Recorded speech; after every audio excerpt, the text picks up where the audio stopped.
এবার এই বিয়ের নিয়ম অনুযায়ী এখানে অনেক পাক ঘুরতে হবে, 7 পাক কি 5 পাক একটা নিয়ম আছে, সেই নিয়ম অনুযায়ী কিন্তু ঘুরতে হবে। পরে আবার নিয়মগুলো শুরু হবে, তো তোমরা ভিডিওটা দেখতে থাকো, তারপর তোমরা বুঝতে পারবে। আর পেছনে যারা রয়েছে তারা কিন্তু আত্মীয় স্বজন সবাই অনেক শুভকামনা করবে এবং প্রার্থনা করবে, কারণ এখানে গণ্ডি পেরিয়ে যাওয়ার একটা ব্যাপার রয়েছে, সেটাই আমার কাছে অনেকটা ভয়ঙ্কর ব্যাপার লেগেছে।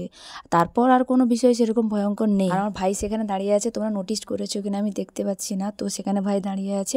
আর এও আমার মামার একজন ভাই, এও ক্যামেরা করছে, আমিও ভিডিও করছি, তো তোমাদের শুধুমাত্র দেখানোর জন্য। এখানে তোমরা ভিডিওটা অস্পষ্ট পাবে, একটু স্পষ্ট পাবে না, কারণ হচ্ছে এখানে মন্দিরের ভেতর ঢোকা হচ্ছে, আর মন্দিরের ভেতর এই মুহূর্তে কারেন্টটা চলে গেছে, তার জন্য লাইটগুলো জ্বলেনি, আলো নেই, তাই অন্ধকার, দেখো খুবই অন্ধকার লাগছে। বাইরের যে নিয়মগুলো ছিল সেগুলো কিন্তু হয়ে গেছে, এবার এই মন্দিরের ভেতরে অনেক নিয়ম আছে, সেগুলো পালন হবে।